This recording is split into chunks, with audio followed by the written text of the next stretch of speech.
perbuatan yang boleh membatalkan amalan. Okey. Alhamdulillah. Sidang pendengar yang saya kasih sekalian, di sebalik amalan kita, Allah juga memberikan ujian kepada kita. Yes. Ujian bagi orang yang tak nak buat amal, akhirnya dia susah untuk buat. Tapi bagi orang yang dah buat amalan juga, dia akan ada ujian. Setiap orang tidak terlepas daripada ujiannya. Bila dia dah buat amalan, antara ujian yang diberikan kepadanya adalah sejauh mana dia benar-benar ikhlas dalam amalannya. Maka persoalan yang dilontarkan oleh pendengar kita adalah, bagaimana amalan yang kita buat itu akhirnya dibatalkan oleh Allah kerana apa? Kerana kesilapan kita ketika mana kita melakukan amalan, ataupun kadang-kadang berlaku kesilapan kita sesudah kita melakukan amalan tu, maka amalan tu jadi batal. Sebagai contoh, bila mana kita membicarakan tentang syirik kepada Allah, dan dalam masa yang sama kadang-kadang dia boleh berlaku syirik kepada perkara yang lain. Yang dalam istilah tauhid ataupun akidah disebut syirik ini terbahagi kepada dua, iaitu syirik jali dan juga syirik khafi. Syirik yang jelas, iaitu yang nampak terang-terangan kita ni mensekutukan Allah. Contoh, kita menyembah berhala, menyembah patung, menyembah matahari, bulan, kan? Kita menyembah sembahan-sembahan yang lain. Kita pergi dekat tokong, kita pergi tunduk-tunduk, yang nampak secara jali, secara terang-terangan. Berarti kita berdoa, minta kepada makhluk yang lain, nampak terang-terangan. Syirik yang jelas. Ada pun satu lagi dipanggil syirik khafi, iaitu syirik yang tersembunyi, yang kita rasa tak ada apa-apa, tapi rupa-rupanya syirik itu juga sebenarnya boleh membatalkan amal-amal kebajikan kita. Antaranya apa? Riak, antara lain sum'ah, antara lainnya ujub, dia rasa diri dia bagus, ataupun takabur, dia rasa sombong. Dia rasa dia dah banyak ibadat, dia tengok orang yang tak beribadat, maka dia rasa dia lagi bagus daripada orang tu. Jadi ini antara syirik-syirik yang, ataupun perkara-perkara yang boleh membatalkan ibadat kita. Dan ini antara yang terbesar yang boleh membatalkan ibadat kita. Pendengar saya kasih sekalian, Allah sebut dalam ayat suratul Ma'idah, ayat yang ke-72. Allah berfirman, laqad kafara alladhina qalu innallaha huwal masih ibnu maryam wa qala al-masih ya bani israil u'budullaha wa rabbi wa rabbukum innahu may yushrik billah faqad harramallahu alaihi al-jannah wa ma'wahu an-nar wa ma liz-zalimin min ansar. Di hujung tu Allah kata apa? Bahawa sesiapa yang mempersekutukan Allah dengan sesuatu pun, maka sesungguhnya Allah haramkan kepadanya syurga dan tempat kembalinya ialah ke neraka. Berarti kita dah buat amal soleh, sepatutnya syurga lah kita, tapi Allah mengharamkan syurga sebab syirik yang kita lakukan. Maka sebab itu kalau kita kembali balik kepada ayat surah An-Nisa tadi yang saya baca tadi, Allah berfirman, wa'budullaha wa la tusyriku bihi syai'a. Sembahlah Allah. Okey, bagus dah kita dah sembah Allah, dah semayang, dah bayar zakat, dah bersedekah, dah tutup aurat.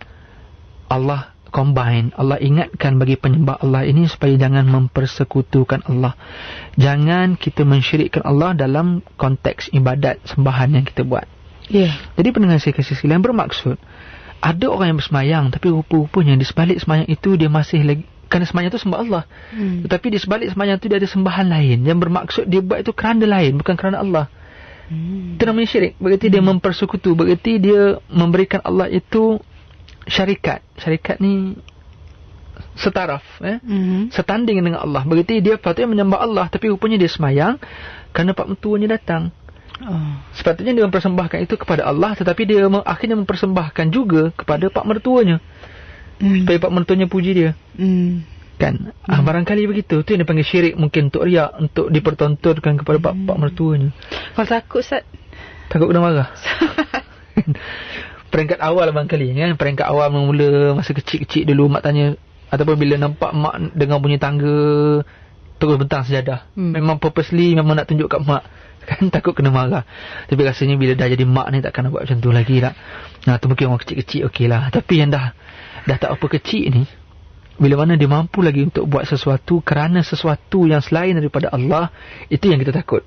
Sebab ini dipanggil syirik khafi. Syirik khafi yang kita nak hati-hati sebenarnya. Sebab syirik jali yang terang-terang ni mungkin kita tak buat. Mungkin wala'iyyazubillah kita tak nak buat rasanya. Tengok tokong, tengok berhala, kita tengok tu pun rasa tak minat, apatah lagi nak menyembah. Buat masa ni lah, mudah-mudahan Allah jaga iman kita, apatah lagi nak pergi menyembah dan seumpamanya. Tetapi yang khafi ni yang kita takut, yang kita rasa kita buat, rasanya tak ada nak buat salah, rupanya di sebalik tak ada tu ada banyak salah. Dan ini sebenarnya berlaku kepada ahli ibadat. Contoh tadi yang saya bawakan, dia semayang betul kan Allah, sebagai contoh. Biasa konten semayang biasa dibaca rakaat pertama qul Allah, rakaat kedua qul a'udzu birabbin nas. Ya. Tapi bila Pak Mentua datang turun suratul Baqarah rakaat pertama, rakaat keduanya surah Ali Imran. Contoh kalaulah dia terdetik untuk buat itu kerana Pak Mentuanya, kan cepat-cepatlah istighfar, ya Allah teruknya aku ni. Ya kan? Teruknya aku. Bukan begitu terus dia kena tukar balik pergi ke surah pendek. Taklah begitu. Tapi sekurang-kurangnya dia kena beristighfar. Sebab tadi dia baca tu lain. Sebab lain kan. Di tengah semayang tiba-tiba tak ada jemaah, dia baca pendek. Tiba bila ada jemaah tu panjang jela-jela bacanya. Sebab apa? Kerana sesuatu yang lain untuk dipuji dan seumpamanya. Bila mana untuk sesuatu yang dipuji itu, maka dipanggil sebagai riak. Ataupun ujub, akhirnya dia rasa diri dia bagus. Ataupun dia rasa riak, akhirnya orang akan puji dia, orang kata dia bagus. Jadi ini yang syirik yang boleh ditakuti, membatalkan ibadat kita. Dan satu lagi yang kita takut juga kepada ahli ibadat ni, kita minta sangat supaya kita tidak terlibat. Kita ni orang semayang yang mana kita panggil ahli ibadat lah. Tapi tiba-tiba bila Allah berikan kepada kita ujian, sebagai contoh, kita diberikan sakit yang berpanjangan, berlarutan, tak baik-baik, tak sembuh-sembuh.